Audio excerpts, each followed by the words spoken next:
welcome to another episode of RozelleTV. I'm here today with Tim Entwisle from Madrigal Communications. How are you? Very good. Welcome to the studio, Tim. Thank you for inviting me. You're very welcome. Now, if you can, maybe just tell us a little bit about your background. Okay. I was born in the north of England a long time ago, over 50 years ago, and we lived in Wales for a little while, and my parents came to Australia in 1965 on a boat from Italy. From Italy? What are you, 10 pom-poms? Is that what it is? No. My father was a vet, and he was employed by the state government as a meat inspector. Oh, right. And so he'd been brought. We were assisted passage. We came out. First class, wonderful kind of, very early memories of it. But when we arrived in Australia, we went from, first class lounge of this Italian cruise boat to living in a little motel in Ashfield, I think it was. Oh, very good. My mum tells me it was a bit of a shock, because it was, Ashfield back in those days. I mean, I live not far away now, but yes, it would have been a little rough. And then we sort of shipped up to Entwisle, I think it was. We were first there. Entwisle. Do you know Entwisle? I don't know where Entwisle is. It northern New South Wales? Or? Yeah, northern New South Wales. Yeah. Medium-sized country town. It was a funny experience for me. I mean, I still spoke with this little sort of northern English accent, grass and castle, and I just can't imagine what all the other kids thought of me, And of course, my mother insisted on dressing me with shorts down to my knees, which were Harry Potter, the kind of Harry Potter style. And, back then, all kids were wearing their shorts up here, right? And so I was a sort of little Billy Bunter sort of character, I think, for quite a few years. And I think I still am, actually. Now that you mention it.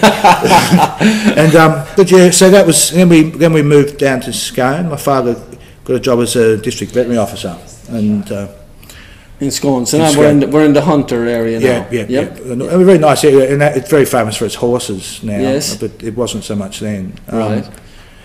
And my mother was a history teacher. Okay. So. I always say I had the best of both worlds. I was a scientist for a father and a historian for a mother, which is always a good mix. Oh, that makes sense, doesn't it, for what happens kind of next along the line for you? Yeah. So where are we up to? I came to Sydney as a boy, went to boarding school for a couple of years before I started uni.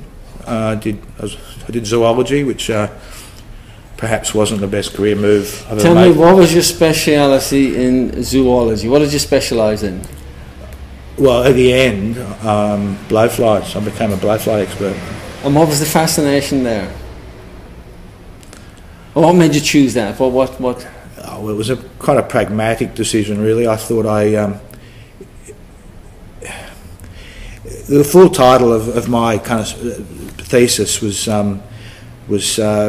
organophosphate insecticide resistance in Australian sheep blowflies. Okay. Yeah, I can see you getting excited. But it does make sense, because you being around, well, you with your father being a vet, and you'd had exposure to the blowfly, no doubt. And so where did you go from there? What happened next? Did you end up teaching? You ended up teaching? Yeah, I did. I mean, as I said, at the time, that was the early 80s. I came out of university with a zoology degree, and it was a recession on, and the zoologists weren't being lapped up by the market. Right. So I bummed around, did a few interesting things, labouring, and worked as a printer's assistant, and all these things. And then I decided, well, I got a job as a school teacher filling in for someone on maternity leave, and I did that for a little while. I enjoyed it, but the kids had me wrapped around their finger, really. And it was a very easy school to teach at, so I thought that wasn't for me. So I bummed around a little bit longer, and then decided that if I had a little bit of experience as a teacher, I'd use it. So I managed, just by, I suppose, sheer luck, I managed to get this job in the west of London, working in a prep school, which is like a primary, a bit slightly older age group than primary school, but up to about 13. And that was a small little school, very old-fashioned, straight out of the 1950s, you know. Right. Stories to 100 stories to tell about that place. But yeah, so I did that for a couple of years. Again, I mean, we just had Thatcher dying this year, didn't we? And she all the controversy around her. I mean, she brought in poll tax when I was in London, and it was I found it really tough actually. And so that was the decision point for me to come back to Australia. After I got a job working as a research scientist for a couple of years, so I missed that bit out.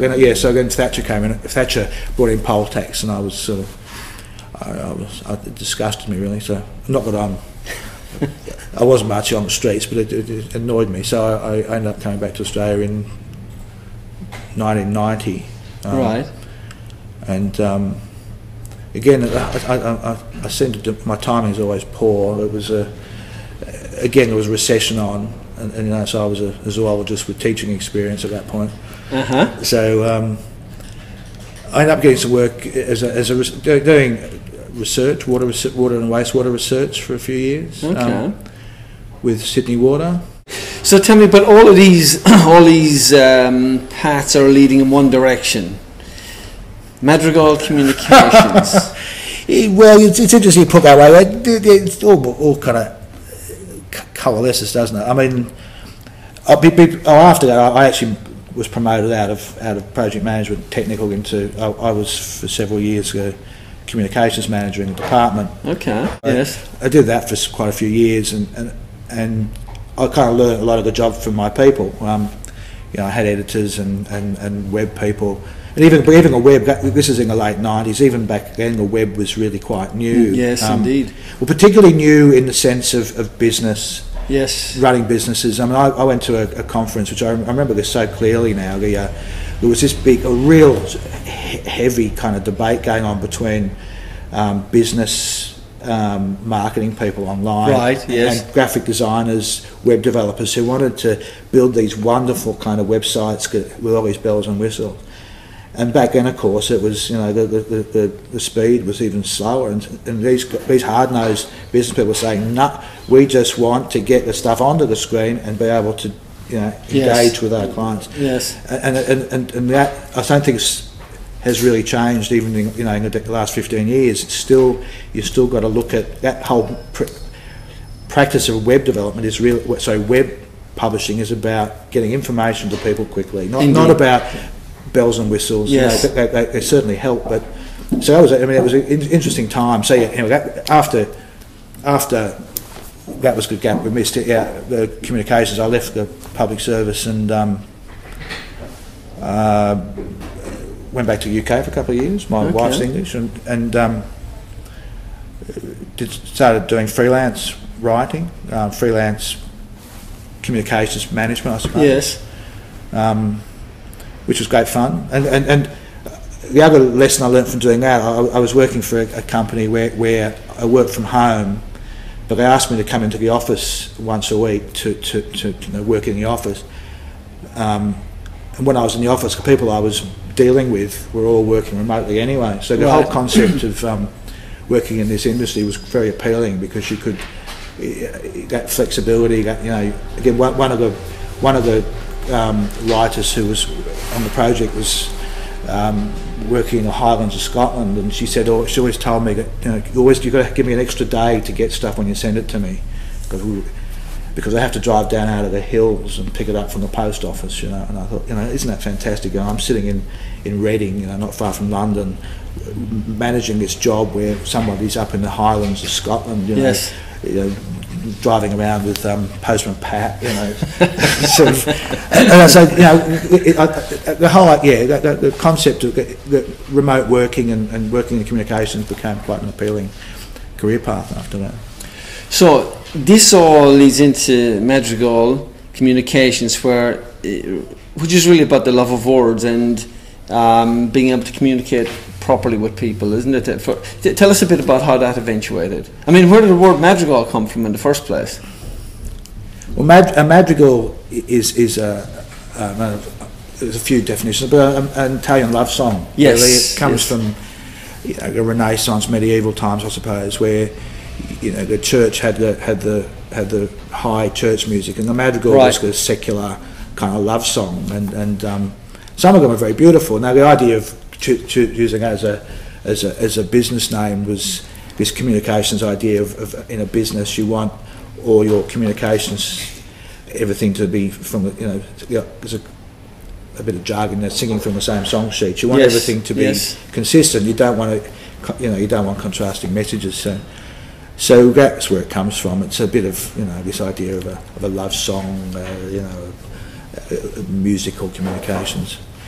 And with your background, which is quite varied, you would do copywriting for what industries would you? Who would be your industries that you've worked for, or what? Yeah, what do you do? Look, I mean, I do a lot of high-end technical work in the infrastructure, engineering, construction market. Writing tenders, procedural stuff, project plans. That follows on from my scientific construction management background. But I mean, writing isn't. But this business writing isn't really industry specific. I mean, it does help sometimes to have an easy understanding of the jargon and the terminology. But I mean, if you're having to wade through that terminology and jargon anyway, there's a problem. Right. Yes. Okay. So, I always find it useful working in different industries anyway, or different businesses, because you've got to paint a picture and you've got to create sometimes a word picture of the business. Yes. And if you're doing the same industry all the time, it becomes very, very difficult to create something new. So but small business. I mean, in general terms, I tend to work in two sectors: small business, small medium-sized business, and the corporate high-end kind of infrastructure construction. Sure. So for small businesses, you can help them with their website, doing an introduction to a business, or that style of work. Is that doing a lot of websites now? I'm not quite sure why. But yeah, websites are something that I have a lot of value with, I suppose. Again, it's a bit of business analysis goes on. You've got to look at the business and develop an image. A lot of when people talk about brand in a business sense, they always talk about the pictures, the icon, the logos and things. When the brand is really about how that business portrays itself, and that always comes from the words in the first instance. How you describe yourself, what you are, and so when you're writing a website, a lot of businesses don't necessarily have that clear concept of what they are. So it's very rewarding, actually. Try to extract a word picture of what the business is, and then translate that into a website, which is the services and the about us and look. It's always, I mean, again, I'm a bit nerdy, wordy nerdy sometimes. Writing an about us, getting a bio out of someone, and 99% of people are incredibly shy. Why do I need this information about me on the website? Well, you do, because people are dealing with you as a person. Your business is not a building; it is a personality. It is how your service and extracting people's bios out of them is always fun, because they open up and I can interview you next time because very good. Okay, so Tim, if we need to get hold of you, if somebody needs to get hold of you, how can they do it? What's your phone number and maybe your website? I'm best on my mobile, which is 0405 240 122, or my website is www.madrigal.com.au. Thank you. You're going to put that on. I will put it on the screen. Well, thank you so much, Tim, for coming in. And that's it for today. Thank you, RozelleTV viewers. Bye for now.